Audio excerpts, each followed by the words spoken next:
Buenas tardes a todos, bienvenidos a esta nueva conferencia. A continuación se va a desarrollar una conferencia que se desvía un poquito del tema científico propiamente dicho.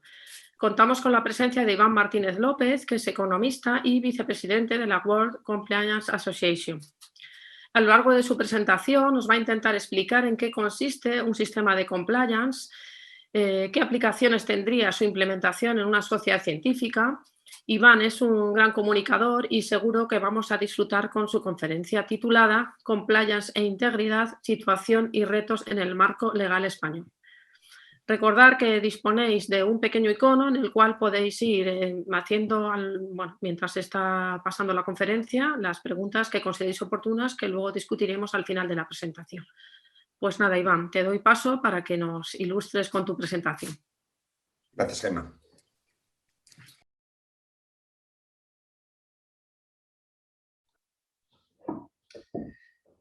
Buenos días, buenas tardes. En primer lugar, agradecerle mucho a la Sociedad Española de Nefrología que me hayan dado espacio en este importante evento, en este importante congreso, representando en este caso tanto a la World Compliance Association como a Interia Internacional.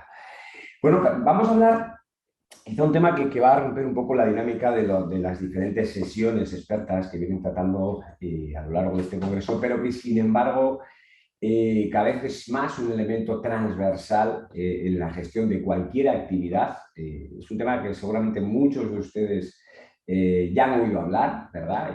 Con mayor o menor conocimiento, pero que sin duda cada vez está adquiriendo más importancia desde el punto de vista de los profesionales y desde las organizaciones tanto empresariales como de las entidades públicas. Vamos a hablar de compliance, ¿verdad? Esa palabra que tiene tantas formas de pronunciar. Habrán oído hablar de decir compliance, pero bueno, tenemos una palabra muy bonita que es cumplimiento. Hay quien la dice también como cumplimiento. Pero vamos a ver qué es esto, por ponerle un poco de marco de qué está ocurriendo en materia de cumplimiento en las organizaciones y especialmente en un sector como el de ustedes, donde está teniendo una incidencia muy especial, por desgracia muchas veces negativo. Pero ¿cuáles las tendencias y por qué cada vez este movimiento se está acelerando más y es cada vez más importante desde el punto de vista profesional, desde el punto de vista privado, público y también, ¿por qué no?, desde el punto de vista asociativo? Todo este movimiento del compliance, muy en resumen, por una cuestión de ajustarnos al tiempo programado, este movimiento nace en Estados Unidos en 1977, ¿verdad? Fíjense que hasta finales de la década de los 60 se consideraba que la corrupción, incluso había estudios que fundamentaban que la corrupción era buena para el desarrollo económico y social de los estados, ¿verdad? Y de las empresas. Bueno, por fortuna se llegó a la conclusión obvia de que la corrupción no solo es positiva para el desarrollo económico y social, sino que es uno de los mayores impedimentos para el desarrollo económico, social y empresarial de los diferentes estados del mundo. Bueno, en Estados Unidos, en resumen, en 1977 se aprueba una ley muy novedosa que lo que hace es que convierte, en resumen, a las empresas en responsables directas de cualquier delito de corrupción, en resumen, de cohecho de funcionario público extranjero, exactamente, que cometan las personas que trabajan en las organizaciones cuando representan o trabajan o tienen que ser controladas por esas organizaciones en cualquier parte del mundo. Siempre y cuando, además, eso le genere un beneficio directo o indirecto a la organización empresarial. Fíjense, además da igual que la empresa conociera o no que eso estaba sucediendo, ¿verdad? Ya no sirve eso de yo no sabía nada. Las convierten directamente responsables. Oiga, usted como empresa tiene la responsabilidad de controlar cómo se hacen sus negocios, cómo se desarrolla su actividad y por lo tanto si se desarrollan o se aprovechan esas estructuras corporativas para el desarrollo de conductas delictivas, usted es responsable, ¿verdad? Y nace esta iniciativa de la persecución del white collar crime, del crimen corporativo. Luego se termina poniendo un poquito de sensatez en todo esto, ¿verdad? Sensatez en el sentido de que, bien, esto es así, la empresa es responsable, conociera o no que eso estaba sucediendo, pero si la empresa es capaz de demostrar que antes de la comisión de esa conducta delictiva había desarrollado modelos internos de prevención, control, para evitar que eso ocurriese, ¿verdad? y es capaz además de que lo estaba aplicando y que esa persona o grupo de personas cometió esa conducta delictiva saltándose esos controles de la organización y contra la voluntad de la misma, la empresa puede quedar exenta de responsabilidad. Es ahí donde nace el cumplimiento fundamentalmente, en el desarrollo de esas políticas, de esas medidas, de esas herramientas internas de prevención y respuesta que debe organizar, que debe de desarrollar una organización para prevenir el desarrollo de ciertas conductas, con dos objetivos fundamentales. Uno, prevenir que eso ocurra y segundo, evitar las posibles sanciones que son muy contundentes, llegando a miles de millones de euros o dólares, según el caso, que puedan derivar de todo esto. Todo esto, además, genera un movimiento internacional en esta misma línea, ¿verdad? A través de los convenios de la ONU, de la OCDE, esto se plasma y por eso el movimiento de las empresas anglosajonas en este sentido, en el United Kingdom Bribery Act del 2010, llega a España con la reforma del Código Penal del 2010 y del 2015, y esto está siendo un fenómeno global imparable. ¿Cuál es la importancia de todo esto? ¿Verdad? Una de las cuestiones en las que se fundamenta todos los principios del cumplimiento es que hasta ahora el esquema que muchas veces, por desgracia, se sigue aplicando de lucha contra los delitos corporativos a la corrupción, es un enfoque represivo o forense. Que bueno, bien, nos sirve en algunos casos, no demasiados, para perseguir y condenar al culpable de forma, en la mayoría de los casos, poco efectiva, pero desde luego el daño que está causado, ¿verdad? Ese enfoque represivo forense de incrementar el enfoque punitivo de las sanciones solo en la lucha contra el delito corporativo y la corrupción ha demostrado que ha sido históricamente muy poco efectivo. Por eso a nivel internacional se está insistiendo en el enfoque de la lucha con la corrupción y del delito corporativo a través de la prevención. ¿Por qué? Porque este enfoque preventivo, además, uno de los principios en los que se fundamenta es tan importante, ¿verdad? Voy a hablarles un poco muy rápido sobre el triángulo del fraude y la corrupción de Donald Grace. Pero fíjense, un estudio de los más relevantes en materia de por qué un individuo toma la decisión de cometer un acto corrupto, de cometer fraude, ¿verdad? Fíjense, según ese estudio, que es, insisto, uno de los más tenidos en cuenta en esta materia, a la hora de que una persona tome la decisión de cometer una conducta que sabe que es inadecuada, el incentivo, el beneficio que obtiene por esa conducta irregular tan solo influye un 12% en la decisión. La cantidad de dinero, la recompensa que obtengo, ¿verdad? El beneficio que obtengo, tan solo influye en un 12%. La actitud personal, ¿verdad? Es decir, los valores que yo tengo influyen en un 15%. Puede parecer poco, pero sin embargo, nosotros que trabajamos con grupos de personas que han sido condenadas por casos de corrupción, siempre hay un proceso de autojustificación. Nadie piensa de, soy un corrupto, ¿verdad? Piensan que, bueno, pues tenía que hacerlo, nadie se había perjudicado, todos lo hacen, no me quedaba otra opción, ¿verdad? Siempre hay un momento de autojustificación. Y fíjense, este estudio lo que nos demuestra y fundamenta es que a la hora de que un individuo tome la decisión de ser corrupto o de cometer fraude, influye un 73% en su decisión la oportunidad. Entendiendo la oportunidad como la percepción que tiene la persona de la probabilidad de que cometa ese acto inadecuado sin ser descubierto. Si yo opero en un contexto, en una organización, en donde entiendo que si hago algo irregular, no me van a detectar, no me van a perseguir y no me van a condenar, se multiplican las posibilidades de que yo cometa ese acto irregular. De ahí la importancia que se determinó de la implementación en las organizaciones de marcos de control y prevención, porque a la postre se está demostrando que es una de las formas más efectivas, no solo de que no se cause el daño, sino de evitar cualquier tipo de circunstancia, ¿verdad? Y que además mantener una conciencia de las personas que forman parte de una organización o se relacionan con ella. Claro, esto llega a España con la reforma del Código Penal, fundamentalmente del 2010, con las modificaciones posteriores del 2015 y el 31 bis. Y fíjense, llega de una manera que al principio causa un pequeño conflicto, ¿verdad? En todo lo que es el enfoque jurídico español, ¿verdad? Bajo ese principio del societas delinquere non potest, ¿verdad? Es decir, las personas jurídicas no pueden cometer delitos, ¿verdad?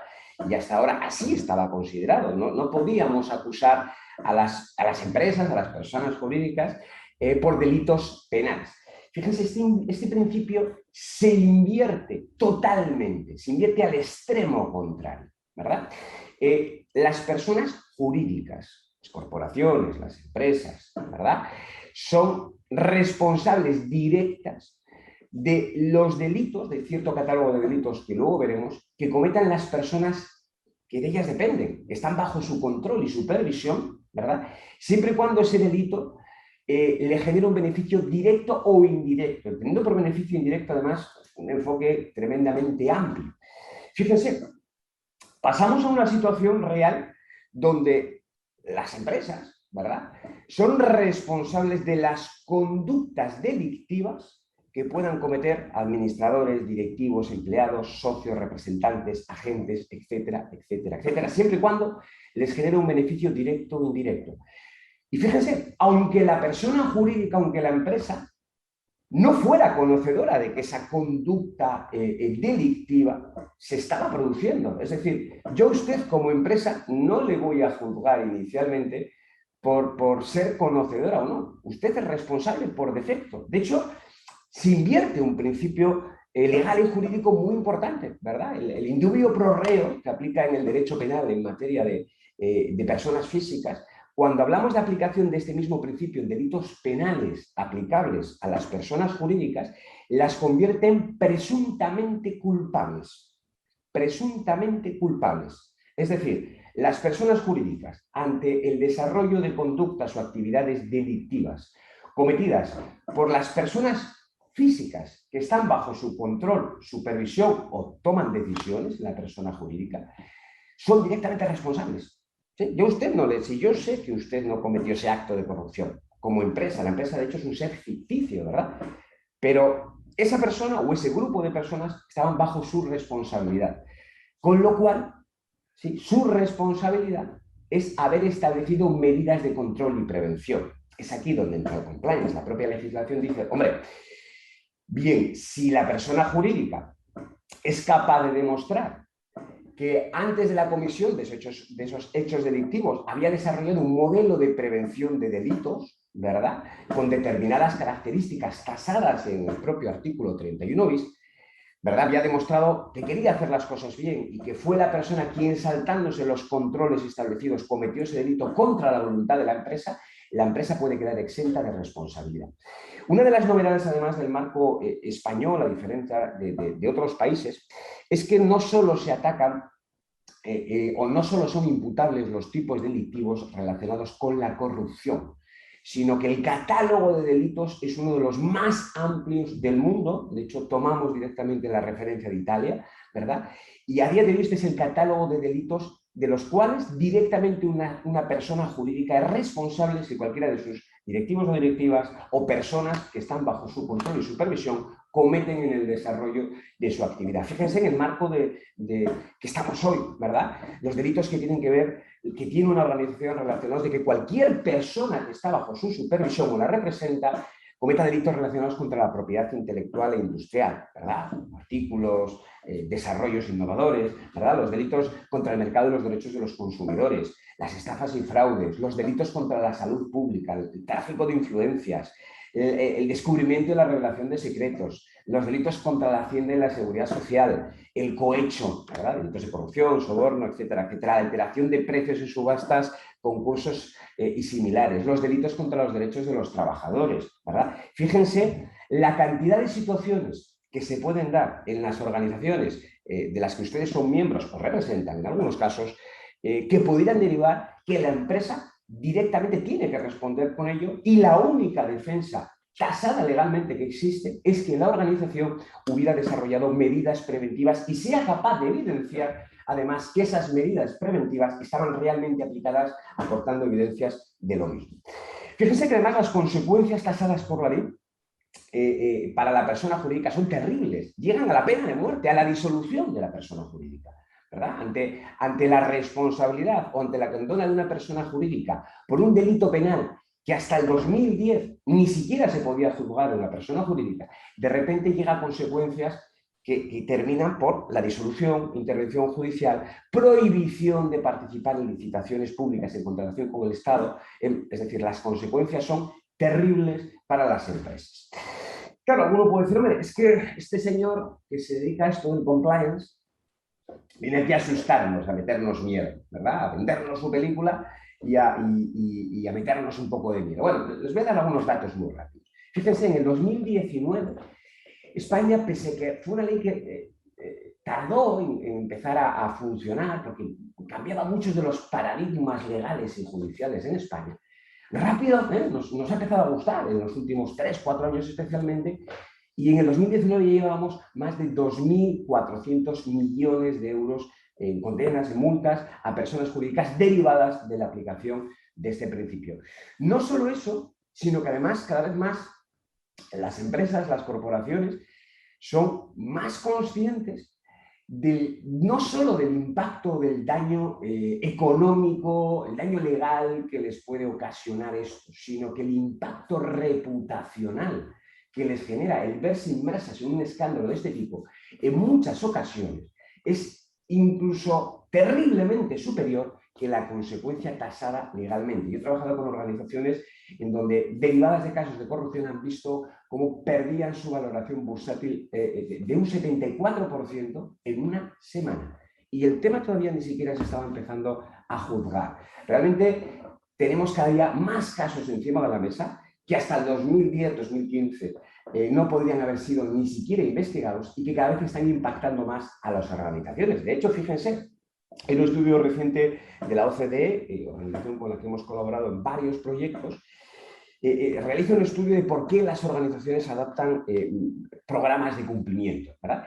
Y fíjense, una de las mayores motivaciones de las organizaciones para implementar y adoptar medidas en materia de cumplimiento tiene que ver con la protección de la reputación, porque sin duda para muchas organizaciones es uno de los principales activos o uno de los mayores activos a día de hoy.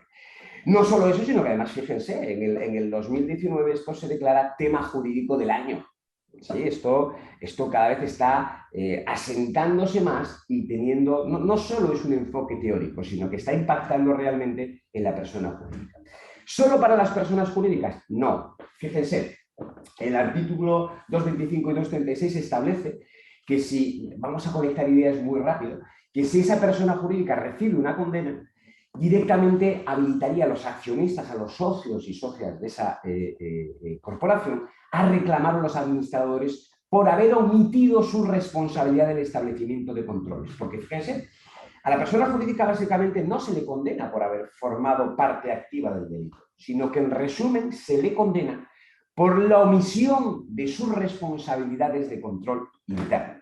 Con lo cual, cada vez las compañías, las personas jurídicas, tienen la responsabilidad de desarrollar estas medidas, de controlar qué hacen las personas que forman parte de la misma y sin duda, exponer a aquellas personas, ¿verdad?, que no desarrollan estas conductas. Este es el 31 bis donde estableces ese método de exoneración que tienen las personas jurídicas para evitar, y el único es el desarrollo de modelos preventivos. En esta línea, en el año 2017, ya que la ley establece solo unas breves referencias de las características que tiene que tener ese modelo preventivo, se aprueba en España la norma española 19.601, que establece el modelo basado en las mejores prácticas internacionales y el marco legal específico español de cuáles son las características que debe de tener ese modelo de prevención de delitos o programa de compliance que tiene que desarrollar una organización con dos motivaciones: prevenir conductas ilícitas entre las personas que forman parte de esa organización o se relacionan con la organización, y por otro lado, evitar las posibles responsabilidades que se puedan dar. Un programa de cumplimiento, además, abarca un enfoque integral. No solo consiste en códigos éticos, no solo consiste en firmar que ha asistido a una formación, es algo mucho más amplio. De hecho, las personas que forman parte de esa organización tienen que ser el centro de un programa de cumplimiento. Es obvio que finalmente los delitos habitualmente los cometen las personas. Más cosas importantes, pero claro, fíjense, cada vez más las organizaciones van hacia un enfoque más integral. Las organizaciones empresariales no solo están preocupadas ya por los delitos penales, por los delitos de corrupción, que sin embargo, que sí que dan mucho miedo, ¿verdad? Son monstruos, es un monstruo las consecuencias que tiene para una empresa que la condenen o sea investigada por un caso de corrupción son terribles, pero sin embargo hay otros monstruos que dan mucho miedo a las organizaciones. Fíjense, tráfico de influencias, colusión, el marco regulatorio, ¿verdad? El fraude interno, las prácticas anticompetitivas, podríamos hablar largo y tendido de cómo está actuando y lo duro que está actuando y sancionando la CNMC en España, lo relacionado con los derechos de los consumidores, ¿verdad?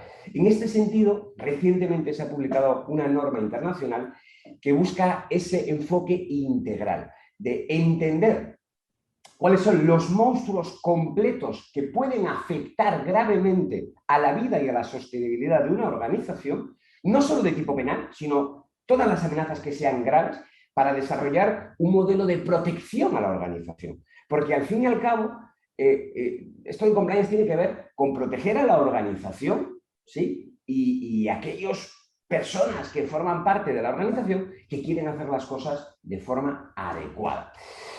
Aquí les dejo además, para quien quiera verlo con calma, hay mucha gente que dice, bueno, esto es solo para grandes casos de corrupción. No.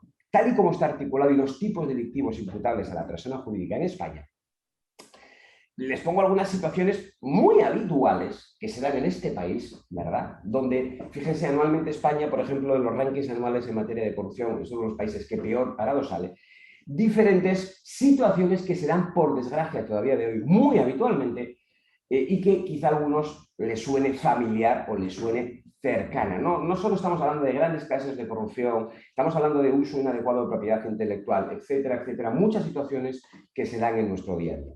Ya para terminar, algo que va a potenciar todo esto es la aprobación de la Directiva Europea en materia de protección al denunciante, que tiene que transponerse a España antes del 16 de diciembre de este año, que obliga, fíjense, para todos estos temas, fíjense, incluidos los temas relacionados con salud pública, protección a los consumidores, etcétera, etcétera, obliga a todas las entidades jurídicas, a todas las empresas públicas o privadas e instituciones públicas de más de 50 trabajadores en el caso del sector privado, a que implementen canales de denuncia seguros, articulen procedimientos internos de recepción de denuncias, protección de esas denuncias y protección al denunciante, ¿verdad? Y procedimientos internos de investigación. Fíjese, hasta el punto adicional de que se supone que si una persona o un proveedor que ha presentado cualquier tipo de denuncia, ¿sí? Cualquier tipo de denuncia, está automáticamente protegido por la ley. Imagínense, una empresa despide por cualquier cosa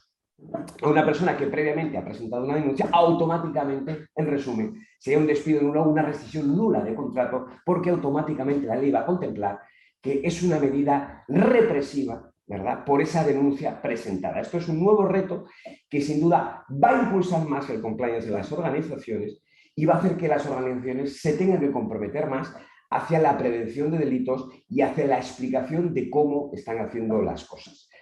Gracias de nuevo por la invitación. Espero en estos 20 minutos, me hubiera gustado hablarles mucho más, haberles hecho un panorama muy global y lo más concreto posible sobre cuál es la situación en materia de compliance, integridad y la importancia que tiene para ustedes. Gracias.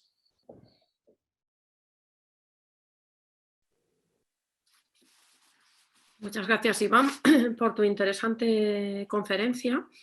Vamos a ver si tenemos alguna pregunta de la audiencia. Bueno, pues en principio tenemos ya aquí en el chat alguna pregunta. Pregunta un nefrólogo, fundamentalmente, ¿qué experiencia existe en nuestro país en este sentido en las instituciones sanitarias o en sociedades científicas?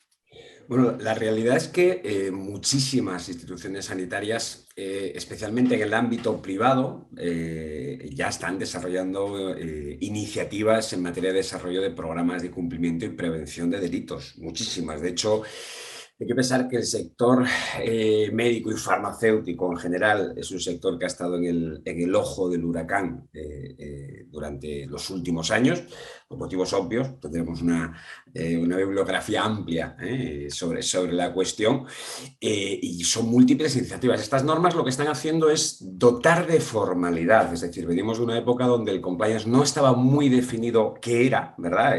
Muchas organizaciones que pensaban que un código ético y una formación al año, esas formaciones aburridas que nos daban una vez al año, era suficiente, y un programa de cumplimiento es mucho más que eso. De hecho, todo esto se está acelerando más, no solo por el ámbito que comentaba de la aplicación de la transposición de la Directiva Europea en materia de protección a denunciantes, sino porque con motivo, por ejemplo, de la aplicación de los fondos Next Generation, de los fondos de la Unión Europea, obliga a todas las instituciones que vayan a gestionar fondos de origen de los fondos Next Generation, a que desarrollen planes de prevención de compliance o planes antifraude. Con lo cual, la experiencia es amplia en el sector y además se está acelerando. Lo que hacen estas normas es dotarle de cierta formalidad, ¿verdad? Dotar exactamente qué podemos considerar que es un programa de cumplimiento adecuado. Efectivamente. Es que nuestro problema es la colaboración muchas veces que tenemos público-privada, que da la sensación de que nosotros, yo personalmente y muchos de nosotros trabajamos en el sistema público, y da la sensación de que cada vez que nos acercamos a la empresa privada, pues da la sensación de que somos unos corruptos. Entonces, esta colaboración público-privada muchas veces es necesaria para avanzar, y muchas veces es difícil delimitar la frontera de ambas. Y dado los problemas de confianza, ¿cómo podemos actuar desde el punto de vista individual o desde el punto de vista de sociedad científica? Bueno, un poco para que esto sea un poco más viable. Bueno, yo creo que como sociedad, y es un tema además que en su día conversamos con la propia sociedad, que además yo creo que está dando pasos muy positivos en esta dirección. Yo creo que tenéis la responsabilidad de actuar de forma ejemplarizante, no solo desde la propia gestión de la sociedad, sino del mensaje, ¿verdad?, que se le lanza a todos los profesionales que la forman.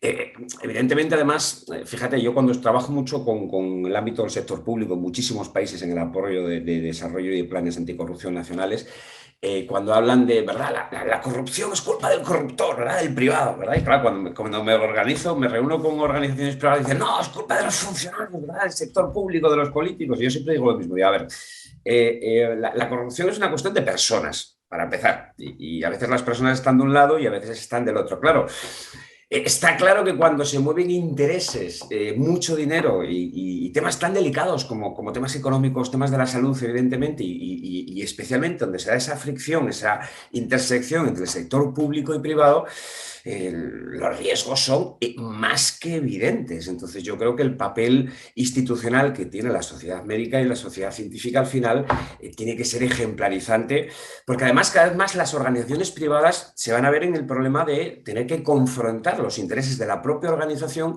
contra los intereses de las personas. Cuando cada vez más yo estoy asesorando a varias organizaciones que están en situaciones de imputación o de investigación, que se define aquí ahora en España, de responsabilidad penal de la persona jurídica, y claro, tienen que buscar la forma de preservar de una posible condena, que son muy graves y ya están siendo muy graves, a la institución. Y claro, eso va en contra de la persona que supuestamente cometió determinada conducta, y fíjate, se generan intereses contrapuestos, ¿verdad? Y se ven cosas divertidas e interesantes, entre comillas divertidas. Entonces, yo creo que la responsabilidad en un sector como el que estáis, de mostrar ejemplos a todas las entidades que operan en el sector es fundamental, y de hecho yo creo que encomiable el camino que está aprendiendo la propia sociedad. Ajá. Es que me llama muchísimo la atención lo que dices, que se invierte la presunción de inocencia, que da la sensación de que de entrada somos culpables, porque como una persona individual ocurre al revés. Alguien es inocente mientras muestra lo contrario. Ahora parece que es como al revés. Y de hecho nosotros somos médicos, somos científicos, y en principio el 99% de las veces actuamos de buena fe, pero vamos, se intuye como que somos culpables ya sin... No, fíjate, pero ese principio opera, que además genera mucha controversia. Nosotros trabajamos mucho con magistrados del Tribunal Supremo, que incluso es un tema que genera controversia en su interpretación, pero no es un tema para las personas, es un tema para las empresas. Las empresas, tal y como queda el Código Penal, son presuntamente culpables. Y oiga, usted a partir de ahora si usted demuestra que tenía un modelo de control y prevención adecuado, cumpliendo los mínimos estándares que establece la ley, usted puede quedar libre de responsabilidad. Pero yo a usted no le condeno por cometer el delito. Si yo sé que usted como sociedad no cometió el delito, pero usted es responsable de no haber tenido los controles y la supervisión adecuada de su actividad para prevenir que eso ocurriese. Tenemos otra pregunta que va a ser la última dada la hora, porque debemos acabar en hora. Es nuestro compañero Alex Cases, que dice, bueno, pero es ecuánime la aplicación de la compliance en todos los ámbitos. Por ejemplo, ¿por qué los médicos deben exponer los ingresos por colaboración con la industria y no en otros ámbitos? Bueno, yo creo que en el sector médico es ecuánime en sectores de riesgo. Hay muchísimos sectores donde, insisto, no solo en el sector médico, en sectores más de riesgo, sector armamentístico, sector internacional, quiero decir, el sector financiero, cada vez más los niveles de exigencia son muy similares. A mí me parece una cuestión relevante, oportuna, que lo diga yo entiendo que puedan discrepar con ello, no solo lo relativo a la declaración de ingresos, sino a la declaración de conflictos de intereses. Porque la transparencia se ejerce siendo transparente. Y en sectores como el sector médico, resumiendo, donde los intereses son tan altos y tan claros, yo creo que hay una obligación y una responsabilidad de transparencia, aunque puedo entender que discrepe en ello. Pues nada, bueno, muchísimas gracias, Iván. Entramos ya en hora, debemos empezar la siguiente presentación. Bueno, hemos disfrutado con tu presentación, yo me ha encantado, aparte que verla ahora, pues evidentemente la he visionado primero. Es un tema muy interesante, la Sociedad Española de Nefrología está interesada en el tema y quisiéramos que nuestra sociedad pudiera analizar cómo está su situación actual y poder acreditarse en esta norma ISO 37301. Y nada, hemos disfrutado y muchísimas gracias, Iván, por habernos... Gracias a vosotros, Alma. Y a la sociedad. Efectivamente, tu tiempo de domingo, te lo agradecemos enormemente. Muchísimas gracias. Gracias a vosotros y que disfruten del Congreso. Vale, gracias.